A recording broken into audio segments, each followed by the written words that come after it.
Olá, seja bem-vindo ou bem-vindo ao Próxima Pauta, o podcast idealizado pelo PET Psicologia da UFAL. Atenção, esse podcast não é sobre garrafinhas recicláveis nem sobre cuidados com animaizinhos. Meu nome é Luan, estou no 5º período de Psicologia, faço parte do PET Psicologia da UFAL e devido às medidas preventivas de isolamento social para diminuir o contágio da Covid-19, muitas atividades precisaram ser interrompidas ou mesmo se adaptarem a esse momento que a gente está passando. No nosso episódio de hoje, pretendemos conversar sobre os impactos desse distanciamento social na educação. Dá para ter só aula à distância? Todos e todas têm acesso a essas tecnologias? Para nos ajudar hoje nessa discussão, convidamos pessoas muito especiais e que poderão trazer diferentes pontos de vista sobre esse tema. Boa tarde, muito obrigada pelo convite, o PET Psicologia UFAL. Muito agradecida por estar participando dessa iniciativa. Meu nome é Angelina Nunes, eu sou professora do Instituto de Psicologia da Universidade Federal de Alagoas. Atualmente eu estou com as disciplinas da Psicologia da Aprendizagem, Processos Educacionais 1 e também orientando estágios em Psicologia Escolar. Então, boa tarde, eu sou o Raul, fiz a minha graduação em Letras Português pela UFAL e atualmente eu sou aluno do mestrado em Letras da Universidade Federal de Pernambuco. E desde a minha participação no PET, dos meus tempos de PIBIC, eu trabalho fazendo uma associação teórica entre o ensino, o viés do ensino de produção textual no contexto de aplicação da prova de redação do Enem. Oi, gente, sou Sayonara, eu estou no 8º período de Psicologia na UFAL, sou coordenadora do Centro Acadêmico de Psicologia e também sou bolsista do PET Psico.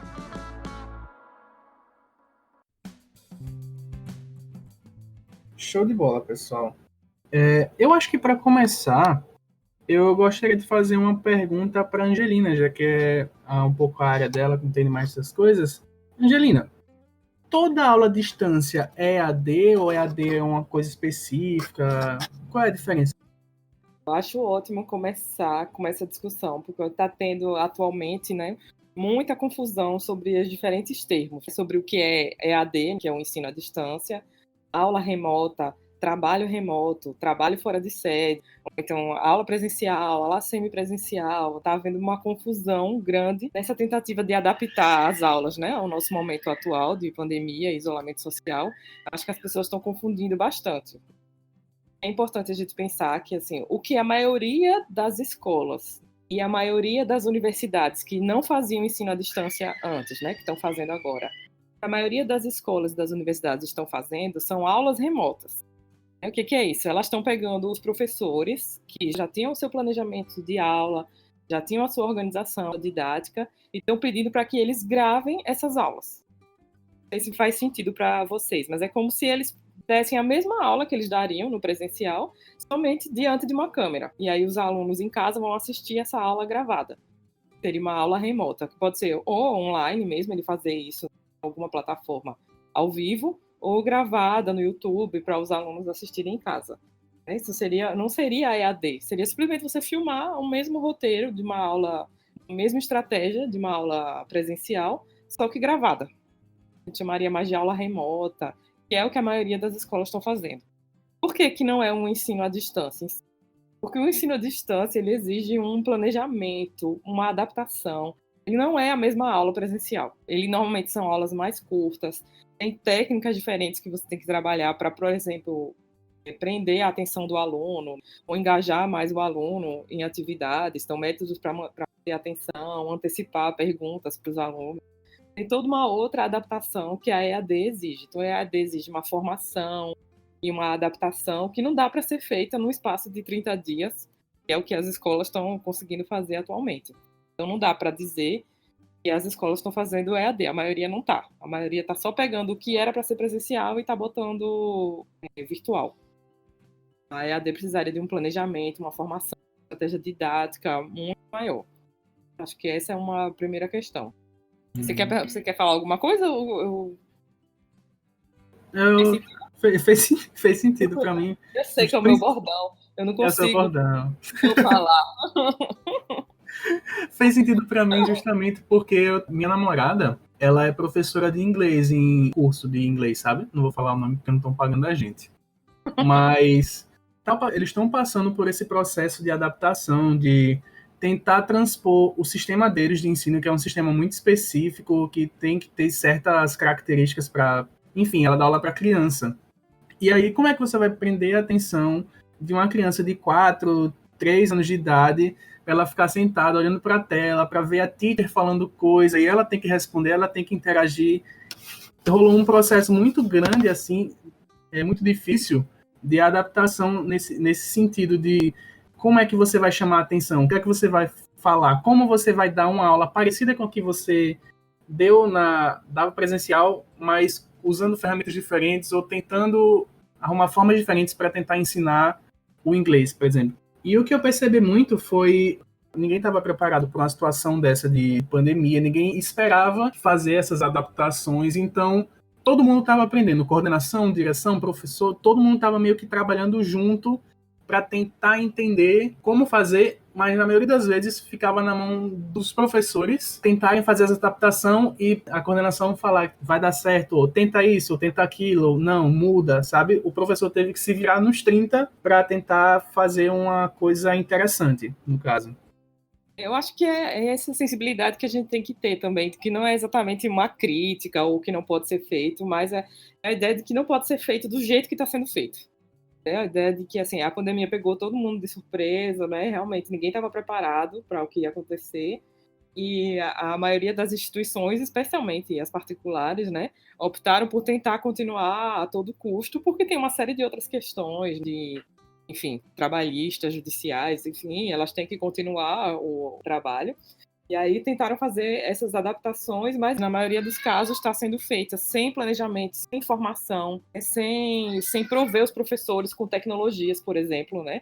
O professor tem que usar a própria rede, o próprio computador, tem que comprar material, os alunos também sem acesso, com acesso compartilhado, uma série de problemas.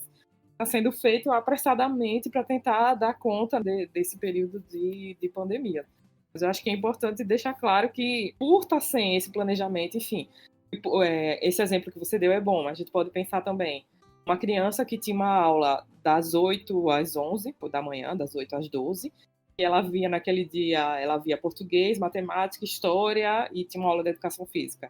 E você pensar que ela em casa, ela vai seguir também de 8 às 12, ter todas essas matérias, não faz sentido. Exige da escola um outro planejamento. Ela tem que pensar, não vão ser 4 matérias por dia, vai ser uma matéria por dia e uma aula muito mais curta, de 10, 15 minutos, com uma atividade para a criança fazer em casa, né, junto com os pais, né, o que já sobrecarrega os pais, mas é uma outra discussão.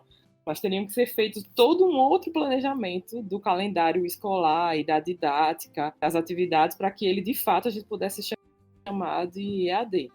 Então, isso é uma primeira coisa que, de fato, não está acontecendo. Uma outra coisa que a gente pode discutir é que, mesmo se tivesse acontecendo, não daria conta de abranger as diferentes realidades que a gente tem no Brasil. De crianças com dificuldade de acesso, de famílias que têm mais de uma criança em casa, e dessa mãe que está, às vezes, continuando tendo que trabalhar e tendo que dar conta de ser tutora de EAD agora, essa criança. Tem toda uma outra série de dificuldades que vem junto. Mas se a gente pensasse somente no aspecto da EAD, a gente já dá para a gente concluir que não é.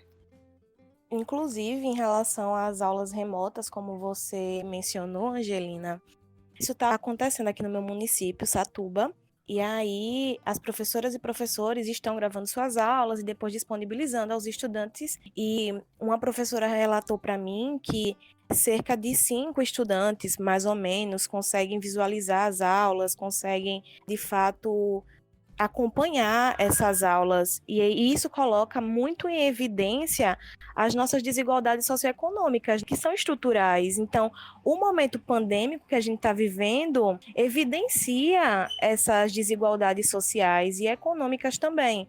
E as aulas nesse modelo também mostram o quão desiguais são as estruturas sociais, né? E aí a gente observa também esse esforço das professoras e dos professores no sentido de tentar garantir minimamente a experiência do ensino a essas crianças, sendo que muitas vezes os professores e as professoras estão também sobrecarregados com duplas e triplas jornadas de trabalho, porque as mulheres em especial estão em casa, estão fazendo trabalho doméstico, estão também cuidando dos filhos e filhas. Isso exige delas também um trabalho duplo ou triplo, muitas vezes em relação aos homens. E aí é importante a gente observar também como essa desigualdade de gênero está se apresentando. Inclusive, uma pesquisa feita pela revista Dados, né, tem demonstrado que a produção científica das mulheres nesse momento de pandemia diminuiu bastante no primeiro e agora no segundo trimestre do ano de 2020. E aí mostra que houve uma queda significativa na produção de artigos femininos, principalmente das mulheres enquanto autoras principais. O momento também evidencia essa questão da desigualdade de gênero, que a gente vem muito discutindo a respeito. Assim, como qualquer contexto educacional, eu acho que o pessoal que está inserido nesse âmbito mais voltado para uma questão específica, que seria o Enem, foi pego de surpresa também. Acho que além da surpresa, o que mais tem afetado a gente é o não posicionamento, a falta de uma resposta concreta do MEC, do que o MEC tem a falar sobre o Enem, porque não existe. Há pouco tempo surgiram depois de muita pressão, o ministro da Educação falou que a data poderia ser adiada, mas não disse para quando. A gente teve prorrogação das inscrições do Enem, e ele veio a sugerir que a data fosse escolhida por votação pelos próprios inscritos na prova.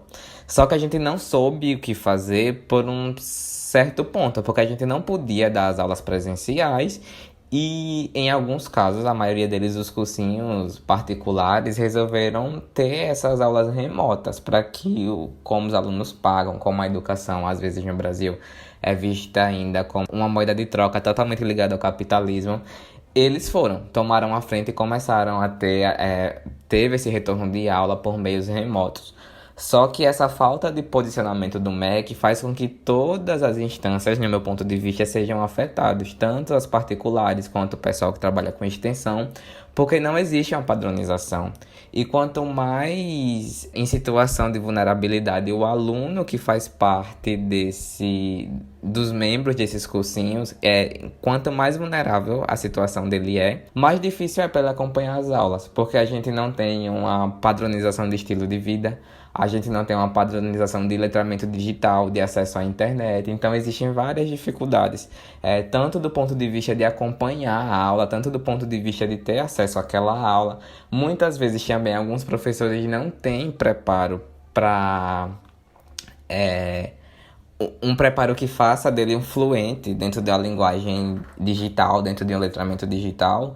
E são várias coisas que têm prejudicado. O que a gente tem tentado fazer, a gente tem usado o Instagram como ferramenta, e a gente está tentando migrar de forma geral, pelo menos os cursinhos que eu conheço, para o Google Meet, que facilita a vida tanto dos professores quanto dos alunos, pelo menos daqueles que têm acesso à internet, que dê pelo menos subsídio para se assistir uma aula, como os cursinhos particulares vêm fazendo. Só que eu acho que o que mais afetou, como tem afetado de forma geral a educação, é a não posição ou a posição negligente do ministro da Educação. Então se torna uma coisa totalmente inviável porque não existe uma padronização, porque a gente não estava preparado para isso. E a gente não recebe um afago de onde deveria vir, a gente não recebe uma resposta do que fazer, de como fazer. Os alunos não recebem uma resposta de quando vai ser o Enem, se vai ter o Enem, o que a gente vai fazer com as injustiças que a pandemia só veio para evidenciar, as injustiças sociais. E a gente tem vivido um contexto bem complicado, mas do meu ponto de vista, eu acho que o que mais afeta, além dessa questão toda que envolve tecnologia, é quem infelizmente está à frente da educação do país. E o governo, por exemplo, com todos os discursos, principalmente do ministro, né, o Abraham Weintraub, com todos os discursos de permanência do Enem, colocava justamente essa questão, sabe? Todos e todas têm direito a fazer o Enem caso queiram. E aí é uma forma também de desresponsabilizar o Estado e responsabilizar as pessoas que querem, porque querem ainda assim fazer o Enem, mesmo no contexto que a gente está vivendo. E aí o próprio ministro fala sobre isso também, né? Que o Enem é uma competição justa, porque tá todo mundo sendo afetado pela pandemia, mas nem todo mundo está sendo afetado da mesma forma. E isso é o que a gente tem que colocar em evidência, assim, como central. As pessoas estão sendo afetadas de maneiras muito diferentes, sabe? Principalmente quando a gente coloca a estrutura social em pauta, que é estruturada justamente na raça, no gênero e na classe social, nas sexualidades, enfim. E por isso que eu digo assim, que falar em educação é falar em qualidade de vida, e essa qualidade de vida envolve habitação, envolve saneamento básico, envolve segurança, transporte público de qualidade, porque essa discussão está para além do contexto pandêmico que a gente está vivendo, né? Ela diz respeito a séculos assim de negação da educação às mulheres, às pessoas pretas, às pessoas pobres. Inclusive, não faz nem 100 anos que o voto feminino ele foi permitido no Brasil. Então, são avanços, né, feministas, LGBTs, também trazidos pelo movimento negro, que estão sendo ameaçados de retrocesso justamente por conta desse projeto neoliberal que está sendo colocado em prática em âmbito mundial, né? E aí, como a gente pode observar, por exemplo, em 2016, com o golpe que repercutiu no impeachment da presidenta Dilma, o que foi colocado no governo Temer foi justamente a PEC 55, né? Que foi uma proposta de emenda constitucional que visava um teto de gasto público para saúde, educação, segurança, direitos básicos da população. E aí a gente observa que, por exemplo, Bolsonaro ele foi a favor dessa PEC. E ele, enquanto presidente, demonstra explicitamente qual o posicionamento dele, qual o projeto de sociedade que ele defende, que ele vem perpetrando, sabe? Que ele vem colocando em prática mesmo. Isso não ia passar despercebido no momento de pandemia que a gente está vivendo, né? Onde, principalmente, o conhecimento científico, o anticientificismo, ele está sendo colocado, né? O conhecimento científico está sendo brutalmente atacado quando o presidente defende com unhas e dentes que seja colocado no protocolo do SUS, por exemplo, o uso de cloroquina, sem comprovação e evidência científica alguma, dentre outras questões, né, que vêm sendo colocadas também nesse contexto de obscurantismo, em que o presidente, com sua ignorância e com suas mentiras, suas fake news, se coloca contra o conhecimento científico produzido até então.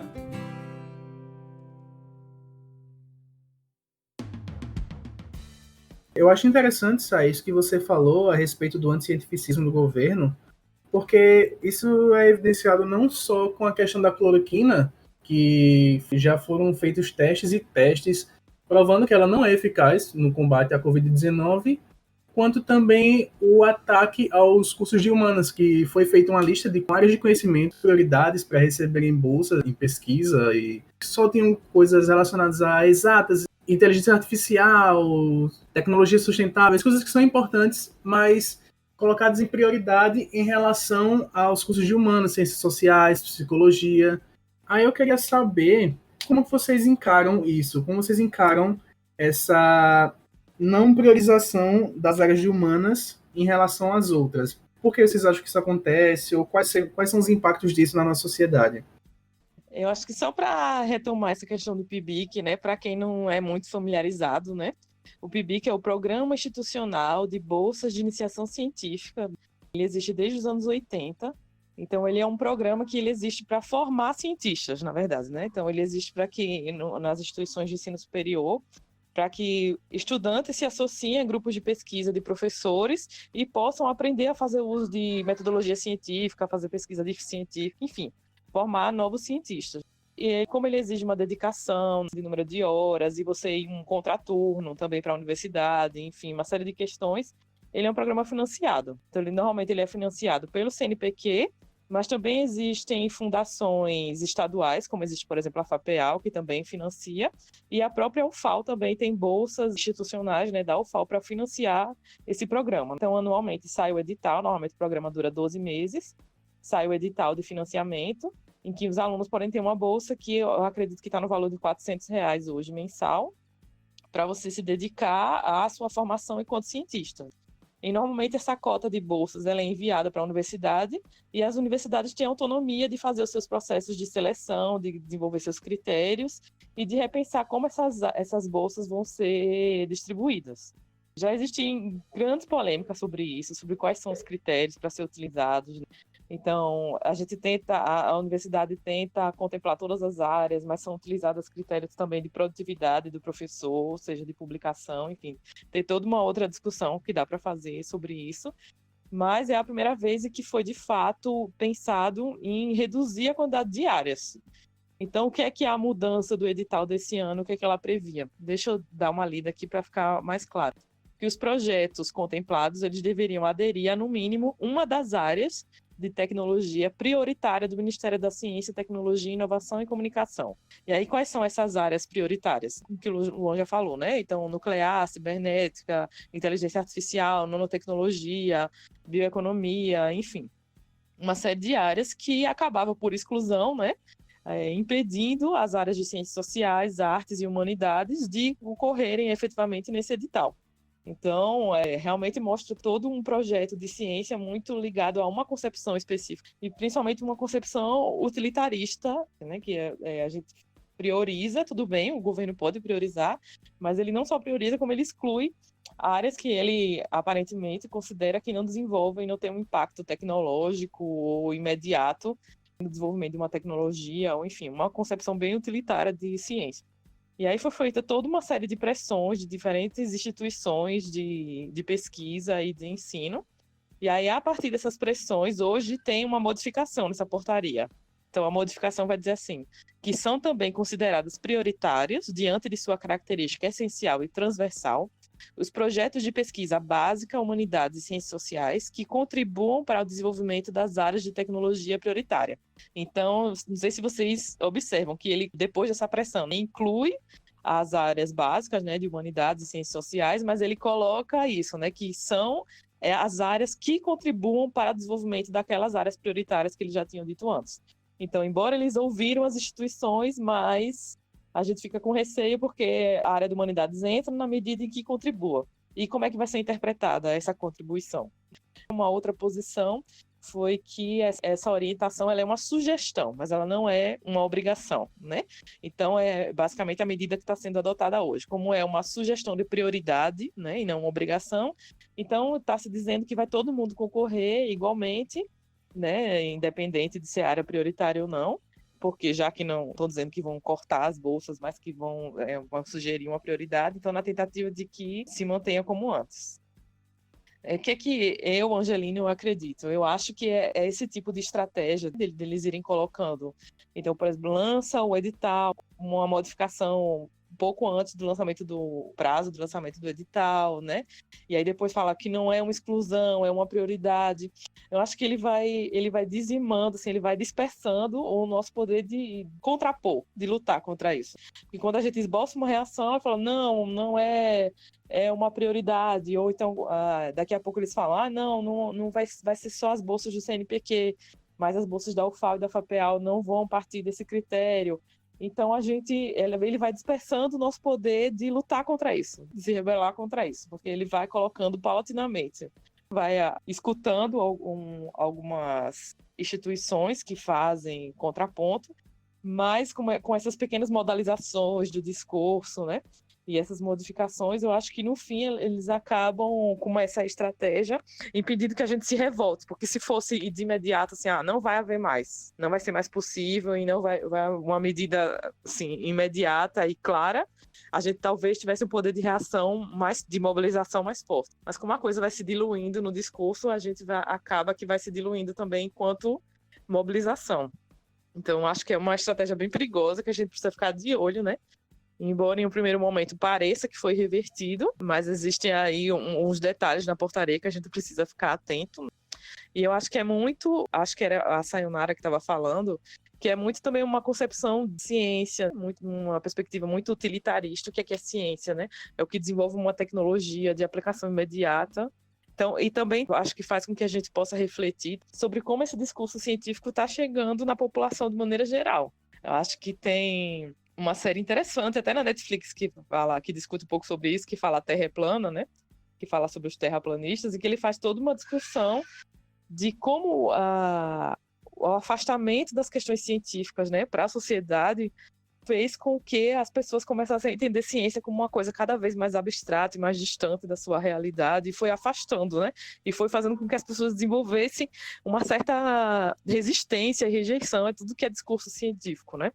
Então, eu acho que do nosso ponto também, eu acho que a gente pode refletir um pouco sobre isso, sobre como é necessário que a gente evidencie mais o nosso trabalho para a sociedade, aproxime mais, né, a ciência do cotidiano das pessoas, para que elas possam entender o absurdo desse tipo de medida. Né?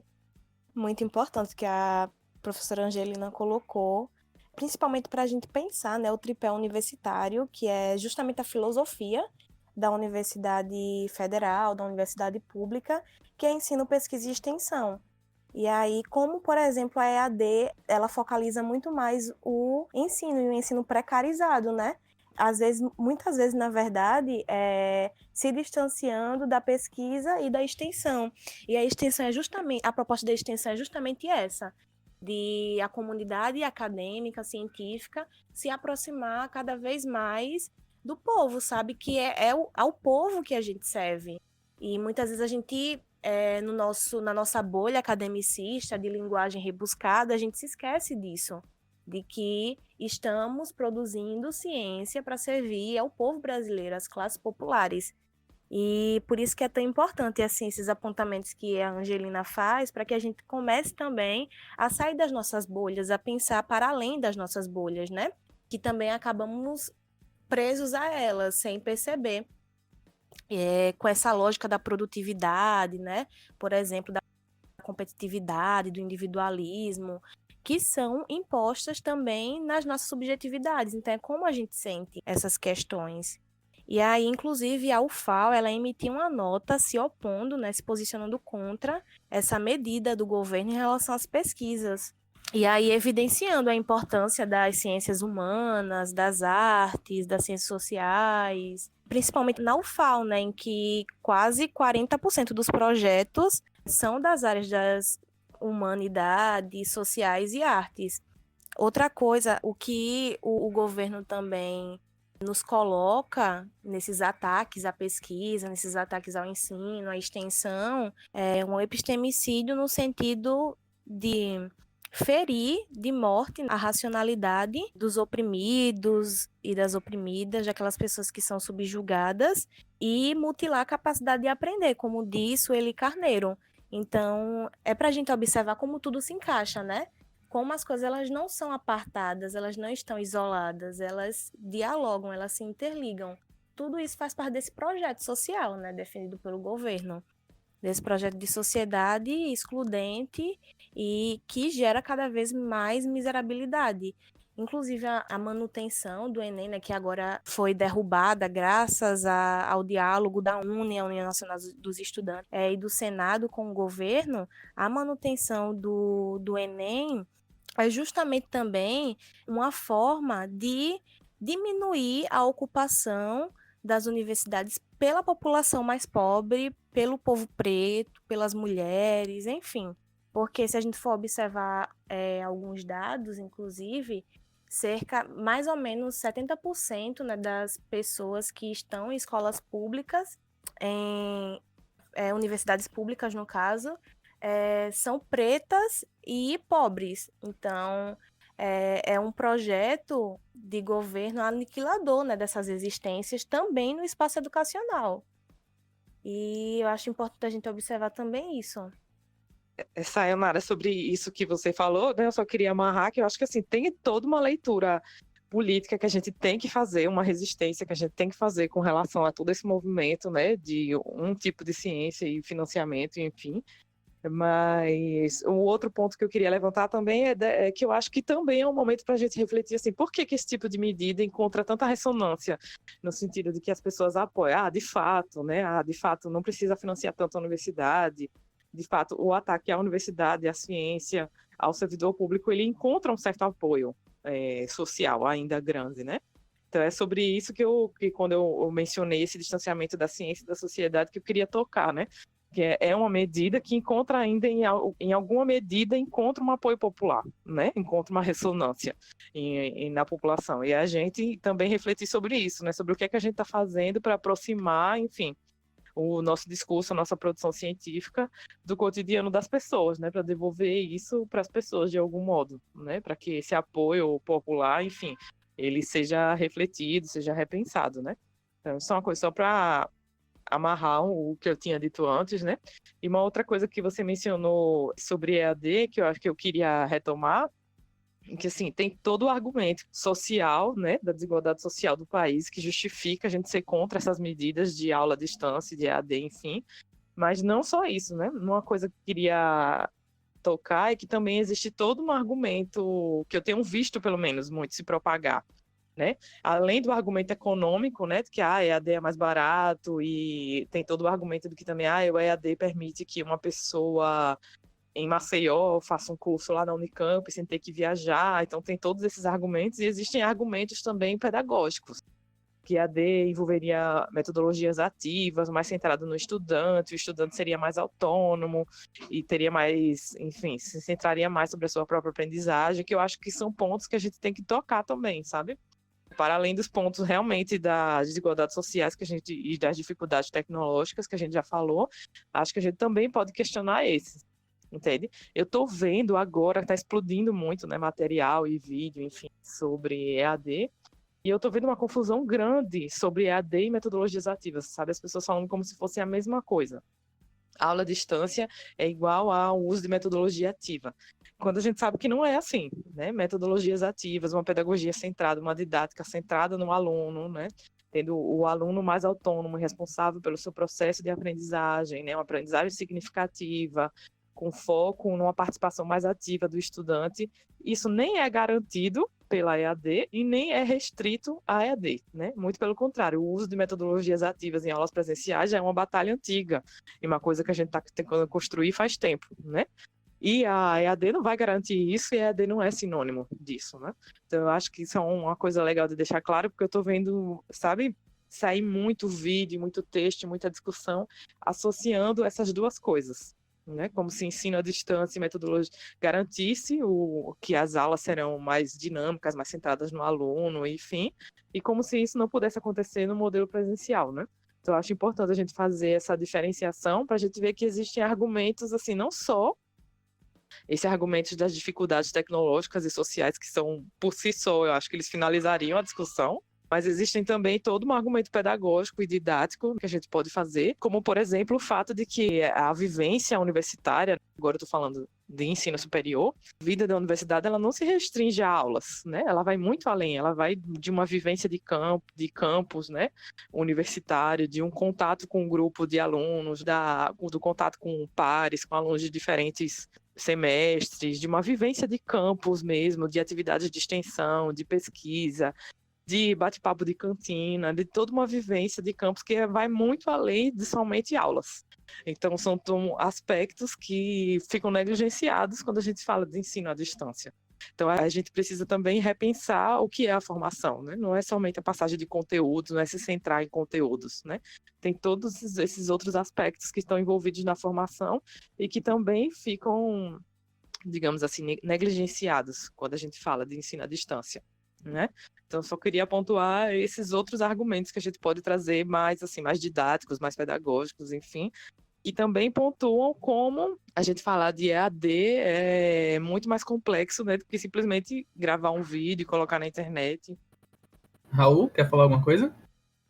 Eu também dou destaque à fala da professora em relação a essas questões de ordem pedagógica, as questões de experienciais que a gente vive estando em um ambiente de ensino, fisicamente falando, e a complexidade do que seria se falar sobre EAD, porque EAD é uma coisa tão complexa e agora a gente vê em todo lugar jogado EAD, EAD, EAD, onde não, a gente está tendo um ensino remoto, porque a EAD tem, como qualquer meio de ensino, algumas exigências que fazem dela um viés de ensino, que não está acontecendo atualmente, quando a gente trabalha com aulas remotas.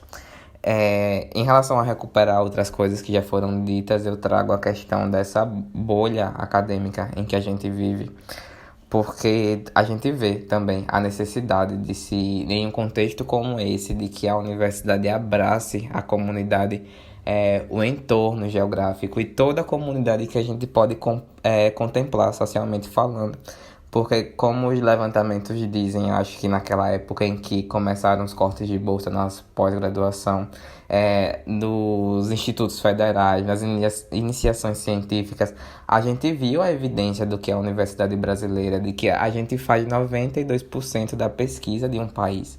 E está tudo dentro de uma universidade.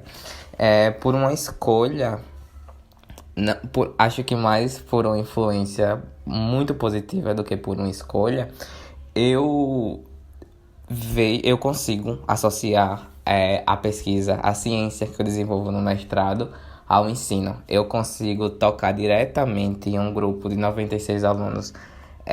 Eu comecei a fazer isso graças à professora Fabiana de Oliveira, que é a atual tutora do PET, e que foi a tutora quem esteve maior tempo durante a minha passagem no PET. A Fabiana orientou os meus 2 ciclos de IPB, orientou meu TCC e meu projeto de TCC, e me ajudou com as coisas que eu precisava do mestrado. Então eu tenho a Fabiana como uma matriz, uma inspiração acadêmica. Acho que é assim que eu posso chamar a Fabiana, em que ela me mostrou que era possível que a gente tocasse na ciência, tocasse no ensino, tocasse na comunidade ao mesmo tempo. E isso é uma coisa que às vezes eu acho que a gente, nesse meio acadêmico, renega que aquela pesquisa, impossibilita que aquilo seja acessível à comunidade, acessível tanto de um ponto de vista de linguagem, de como aquilo é passado, e acessível do ponto de vista para quem isso vai chegar. Será que eu faço um relatório? Será que eu faço um TCC para ficar preso em um repositório, para cumprir uma tabela?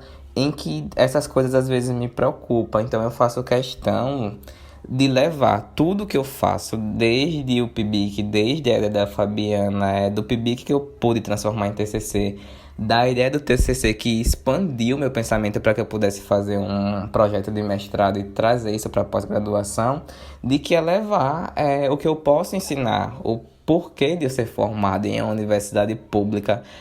Eu recebo bolsa no mestrado, eu entrei na faculdade por cota, na universidade por cota, e eu acho muito importante em que a universidade chegue para quem mais precisa, porque eu, enquanto estudante de ensino médio de escola pública, tinha muitas dúvidas de como funcionava a universidade. E quando eu entrei na universidade, que eu vi o que a gente era capaz de fazer, eu senti esse contato da universidade com o espaço, por exemplo, no meu caso, uma licenciatura, com o espaço público de ensino. Por mais que se exista PIBID, por mais que se existam alguns programas que levem alunos de graduação à rede pública de ensino, eu acho que ainda existe uma defasagem quando a gente fala em levar ciência para a comunidade. E como passar a ciência, como beneficiar a ciência para a comunidade. Se a gente se mantém numa universidade por verba pública, eu acho que o mais coerente seria levar isso que a gente recebe para o meio social, devolver isso para a sociedade de alguma forma. Então, eu sempre tento associar isso, eu sempre tento ver como é que socialmente a gente consegue evoluir através disso. Eu acredito muito no ensino público, eu acredito muito no que a universidade é. Eu tive um up na vida desde que eu entrei na universidade. Eu nunca imaginei sair de casa, do contexto Maceió, para poder estudar. E eu tô morando hoje em outro estado, eu tô numa universidade de referência por conta da minha formação na UFAL. E eu sou muito grato a esse contexto público superior de ensino. Quando eu penso em devolver isso, algumas coisas me deixam muito revoltado de todos os pontos de vista possíveis, de professor, de estudante ainda em formação, de aluno de pós-graduação, em que a gente escuta, a gente vê uma declaração de um ministro da Educação em que nega o papel do Enem como um mecanismo de sanar a desigualdade social, porque foi o que, por exemplo, que levantaram. Como é que ficaria o Enem com as escolas públicas como estão, sem os alunos terem acesso à internet, terem uma base familiar de estudo, terem um meio de sair desse contexto em que a gente está vivendo. E quando ele fala que o Enem não foi feito para sanar a desigualdade social, isso é uma coisa extremamente horrível. mal no sentido de caráter de se falar, porque é claro que o Enem foi feito para isso. O Enem é o maior mecanismo que o Brasil tem de acesso ao ensino superior público. Então a gente não pode dizer que o maior mecanismo não foi feito para sanar a desigualdade, porque a gente vê muita gente que precisa entrando na universidade graças ao que se concebe de nota no Enem. Então, eu acho que mais do que nunca é importante que a gente repense enquanto pesquisador, enquanto estudante, enquanto agente social, o que é que a gente faz na universidade e para quem a gente faz. Porque em situações como essa, a gente vê como a universidade pública, como um ensino superior de qualidade que possibilite que a gente faça pesquisa, que a gente faça ciência, é importante para o funcionamento social de forma geral.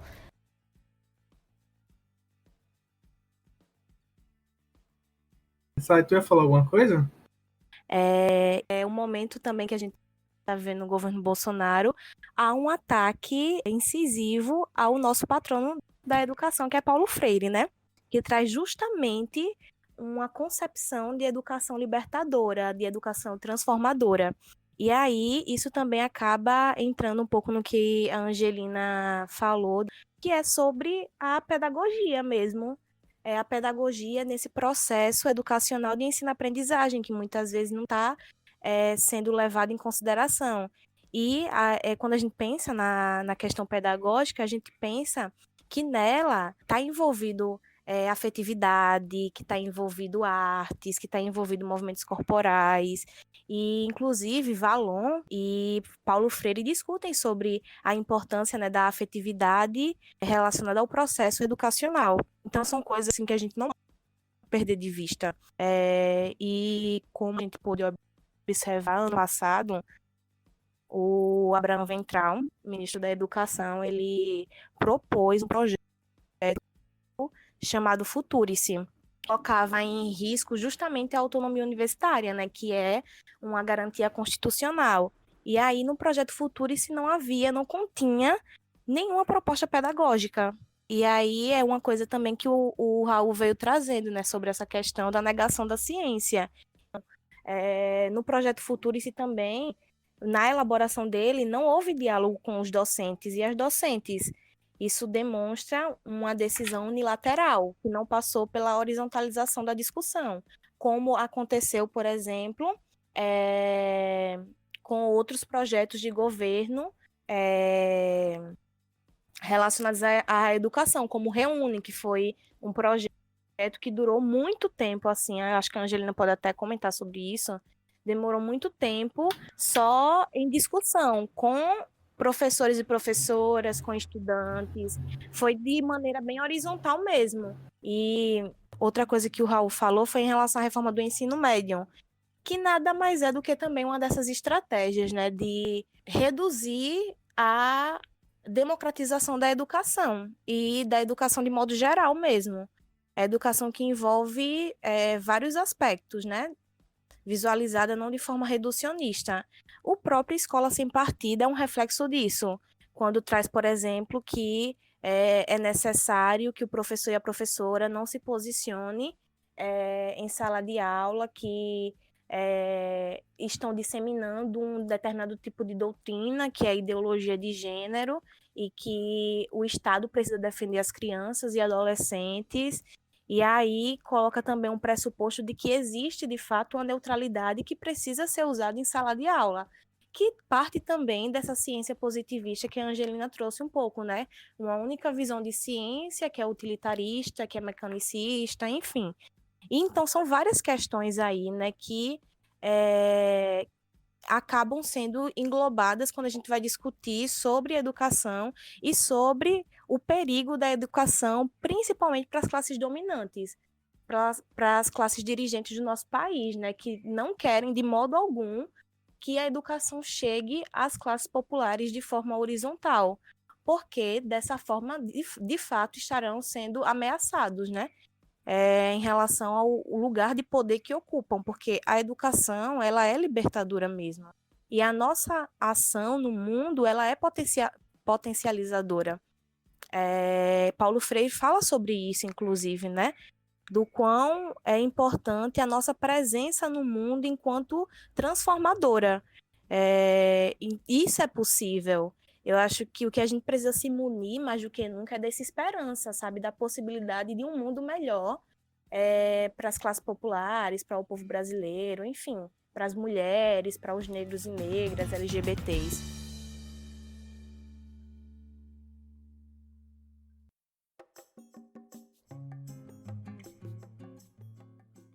Eu acho interessante para a gente ter como exemplo uma coisa mais próxima da realidade da gente aqui do PET Psicologia, a gente levar em consideração o que está acontecendo no PAESP, que é o Programa de Apoio aos Estudantes das Escolas Públicas do Estado, que é um programa idealizado, está sendo realizado pelo PET-CT, que é o PET Ciência e Tecnologia, que foi idealizado pelo professor Roberado há muito tempo atrás, que esse programa funciona como um cursinho pré-vestibular para apoiar os estudantes de escola pública que não têm acesso a um cursinho pago e tudo mais. É interessante a gente analisar, pelo menos do ponto de vista do PET Psicologia, como estão sendo feitas essas atividades.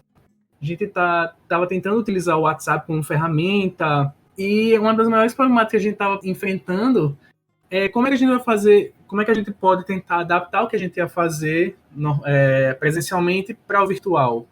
Só que uma das coisas que a gente está enfrentando muito é a falta de acesso a esses recursos. Muita gente que não consegue estar online nesses horários. E dá para ver essa discrepância até no próprio grupo do PS, quando tem gente que sugere videochamadas, tem gente que não consegue participar de videochamadas. Eu queria saber de tu, Sai, o que é que você está achando dessa experiência online no PAESP e o que é que você tem percebido assim que faz sentido com o que a gente dialogou hoje no nosso podcast, no nosso episódio? Como o Luan colocou, né, nesse momento, tem muitas paespianas e paespianos que não têm acesso à internet ou aos eletrônicos mesmo, como celular, notebook, e isso dificulta um pouco a nossa interação e essa construção de vínculos à distância, né, que é o que a gente vem tentando. Eu acho que é um desafio para o PET Psicologia pensar mesmo em estratégias que consigam integrar mais os pais-pianos e as pais-pianas, mas também é compreensível tendo em vista o momento que a gente está passando, né, de pandemia, então acaba gerando fatores mais de estresse, ansiedade, enfim. E aí eu acho importante esse movimento do psicologia no sentido de se colocar à disposição deles e delas, de se colocar em acolhimento às demandas que eles e elas estão nos apresentando nesse momento. Isso eu acho um ponto bem pertinente a ser destacado. Sayonara, eu acho que isso dialoga com o que você estava falando um pouco antes, né? Acho que é um momento para a gente repensar mesmo o papel das instituições educacionais, né, como um todo, da escola e das demais instituições, a gente repensar a pedagogia, enfim, da gente ver que vai muito mais do que a apresentação de conteúdo e vencer o programa, o conteúdo daquele ano, né? Acho que é um momento para a gente pensar, repensar, né, o papel da educação. Né? Eu acho que a maioria das escolas não estão tendo sensibilidade de fazer essa discussão, que foi exatamente essa que você fez agora sobre o PAESP, que para além da gente fazer videoaula e postar conteúdo, enfim, a gente abriu um espaço para essas pessoas dialogarem, para elas conversarem, para elas compartilharem experiência, né? Para a gente discutir a importância do isolamento social, né? Mas como ele está afetando a saúde mental das pessoas. E a gente abrir esses espaços de escuta, né? Acho que as escolas deviam se preocupar muito mais com isso, né? E não só agora, né, mas no momento do retorno, no momento em que, eventualmente, a gente conseguir retomar as aulas e retomar, enfim, algum tipo de convivência nas escolas. Vai ser um momento para a gente ter uma retomada de uma experiência sobre isso, né, de possibilitar que as pessoas falem sobre isso, se encontrem de novo, né, da gente refletir sobre outras funções, né, da escola e da educação, que não só o conteúdo. Então, eu acho que é muito legal vocês estarem disponíveis, mesmo considerando toda a dificuldade de acesso, mas estarem disponíveis para que as pessoas do PAESP, enfim, possam ter um espaço de dialogar, de falar sobre isso, né? E da gente repensar também para o retorno manter essa postura, né? A gente dá prioridade à discussão da saúde mental e emocional dessas pessoas, mais do que a conteúdos ou qualquer coisa que eventualmente a gente diga que está atrasado, entre aspas, né?